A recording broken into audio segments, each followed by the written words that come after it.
Hi everybody! Happy New Year! Welcome to my channel. Recently you'll notice there were a lot of music videos. That's because I had a recital in December. That was my very first solo recital. It was really fun. I had a good time. I want to do some more booky stuff on the channel too though, just because that's how I started out and I really like doing that and I want to keep doing that. So, first off, new year, new layout.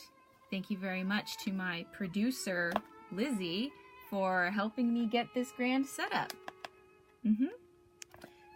So, I have a to-read list for 2018, and we're gonna see if I can hold myself to this and finish all these titles, plus more added along the way, hopefully, before the end of this year, so that this time next year, we can have a video with new titles. So the first one on the list is The October Country by Ray Bradbury, Of Mice and Men by John Steinbeck. That's what we're going to review today in just a minute. I already finished it. Illustrated Man by Ray Bradbury, North and South by Elizabeth Gaskell, Daniel Deronda by George Eliot, Our Mutual Friend by Charles Dickens, Out of the Silent Planet by C.S. Lewis, and then the other twos in the Space Trilogy. The Insect World of Henry Fabre, that's a nonfiction. It's about science. It's really good. Obviously, it's about insects, the study of insects. Henry Fabre is very good. Henry Fabre, yes, my producer, Lizzie, aka my sister, would like you to know that he's really good. And, of course, one more John Steinbeck, East of Eden, which is out of stock on Amazon. So anyways, let's get into Mice and Men. Of Mice and Men is a 1937 novel by John Steinbeck. He's a pretty big deal in my area, in California in general. He's a big deal. We've got big portraits of him all over the place. Some of them are good, some of them are creepy, some of them look like Christopher Lee. Anyways, so this is a really short book. It's just over 100 pages. Let me see how long it is.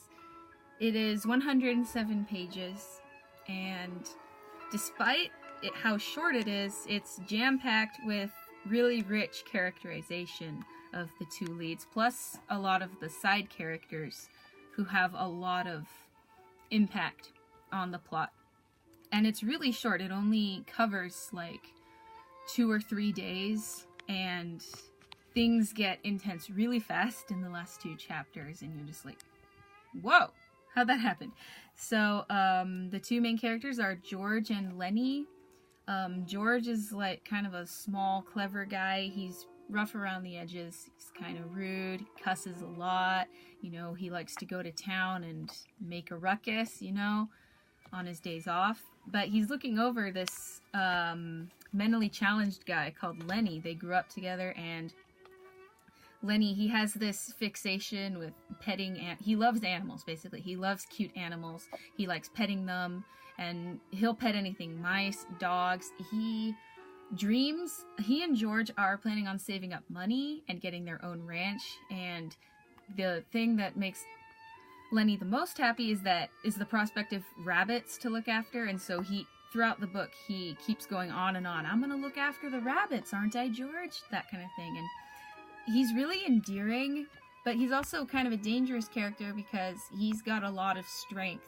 So remember what I said before about how he likes to, you know, he'll pet anything, like mice? Well, he's a little too strong for that. He's killed a lot of mice. So that's kind of one of the most important things in the plot, is Lenny and his fixation on small animals.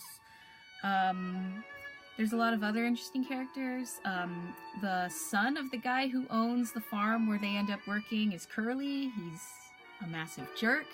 Curly's wife, she's kind of awful, you know. At one point she threatens a black character, you know. Oh, I could get you lynched if I wanted to, but I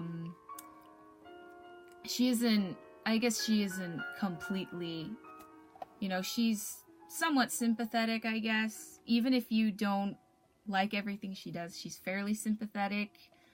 You know, she's very lonely. Obviously, all her dreams did not come true. So she's got some depth to her, even though you can look at her and say, well, she's kind of horrible and unpleasant, but she isn't 100% bad, and I really like John Steinbeck's writing because he's pretty good at pulling off characters like that. Sometimes the characters are just plain horrible, but other times they're really layered and complex, and that's what I really like about him. What else do I have here? Oh yeah, one of my favorite things is he writes a lot about the Central California area, and it really comes through in all his books that I've read. Well, I've only read Grapes of Wrath and Mice of Men, actually, so maybe I'm not the best judge, but the way he talks about the nature, this book is set around Soledad, which most people in California are like, where's Soledad, you know? But the way he describes the nature is really gorgeous. It's just, you can tell that he had a lot of problems with how the farmers ran things, but he also had a love of this area. And I was in Soledad recently, and when I read this book, it was like I was there again. It was pretty amazing. So it really hits home. It's a very sad book. It's like, it's so small, you couldn't possibly get super attached to everyone, but you can. You do. It's a really moving story. I highly recommend it. I'm not very good at immediately finding the theme of a book. I have to read it again, mull over it for a while. It's a little elusive what you are trying to think the point is. But what I take away from it is the relationship between George and Lenny is really touching. Because, like I said before, George, he's really rough around the edges, but he really cares about Lenny. He could leave him behind whenever he wanted, but he doesn't, just because, you know, he wants to have him around. You know, he doesn't want to let him down. And even at the end of the book, you know, George is trying to do what he thinks is best for Lenny. He's trying to, you know, I don't know. I don't want to go into spoilers right now, even though everyone pretty much knows how the book ends. But I don't. My producer, my sister, sorry, she does not know how the book ends, so I am not giving out any spoilers. Anyways, that's it for today. Next time, it's probably going to be a Ray Bradbury, so stay tuned for that. Bye!